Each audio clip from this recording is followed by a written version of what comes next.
ত্রয়োদশ জাতীয় সংসদ নির্বাচন ঘিরে চাঁদপুরে রাজনৈতিক দলগুলোর মনোনীত প্রার্থীদের ব্যস্ততা বেড়েছে। ভোটারদের আকর্ষণে উঠান বৈঠক, জনসভা সহ পথসভা করে সময় কাটছে তাদের। তবে ভোটাররা বলছেন যে কৃষি পণ্যের সঠিক মূল্য ও উন্নয়নের প্রতিশ্রুতি নিশ্চিত করবে এমন যোগ্য প্রার্থীকে ভোট দেবেন তারা।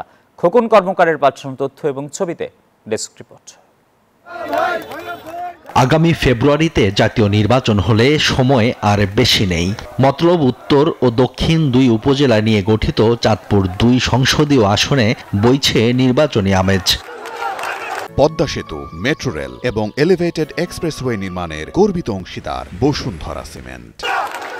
কৃষি নির্ভর আসনটিতে বিএনপি থেকে মনোনয়ন পেয়ে প্রচারণা চালাচ্ছেন ডক্টর জালাল উদ্দিন, জামায়াতের ডাক্তার আব্দুল মবিন, ইসলামী আন্দোলনের মুফতি মানসুর আহমেদ শাকি এবং এনসিপির ইশরাত জাহান বিন্দু। ভোটারদের মন জয়ে দাঁড়ে দাঁড়ে প্রতিশ্রুতি নিয়ে ছুটছেন তারা। আপনারা যদি সত্যি দানের প্রেমিক হয়ে থাকেন, দেশের উন্নয়ন চান, মতলবের উন্নয়ন চান, তারেক রহমানকে ভালোবাসেন, আসুন আমরা এক প্ল্যাটফর্মে আমরা কাজ করি। সাধারণ মানুষের মধ্যে তাদের চাওয়া পাওয়াটা পুনর্বিবেচনা করে আমি বিশ্বাস করি যে দলীয় মনোনয়ন পুনর্বিবেচনা করা হবে। আমরা চাই মতলবের মানুষ একেবারে শান্তিমত তাদের নেতাকে নির্বাচিত করুক, যাতে কোনো রকমের সন্ত্রাস সৃষ্টি না হয়, মাসুলেমানের প্রদর্শন না হয়। মতলব উত্তর দক্ষিণ মানুষের কল্যাণে, দেশের কল্যাণে, জাতির কল্যাণে, ভোটারের কল্যাণে একটি কল্যাণকর সুন্দর মতলব গড়ার লক্ষ্যে আমরা কাজ করব।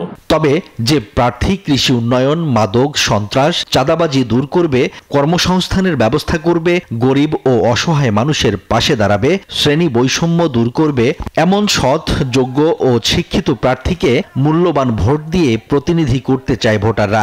আমাদের ন্যায্যমূল যারা ন্যায্য উচিত দাম দেব তারই আমরা সরকার নির্বাচিত করব।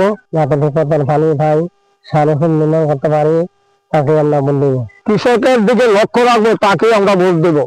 উন্নয়নের প্রতিশ্রুতির পাশাপাশি মেঘনা ধনাগোদা সেচ প্রকল্পের আওতায় কৃষি উন্নয়নের সক্ষমতার উপর ভোটারদের হিসেব নিকেশ নির্ভর করবে বলে মনে করেন বিশ্লেষকরা। জনগণের স্বার্থ রক্ষা হয় এবং জনসম্পৃক্ততা থাকবে, সে ধরনের প্রার্থী জনগণ আশা করে আমি মনে করি। ২ উপজেলার মোট জনসংখ্যা ৫,০৩,০০৭ জন। এর মাঝে ভোটার ৩,৯৪,৫০৬ জন। Desk report, news 24।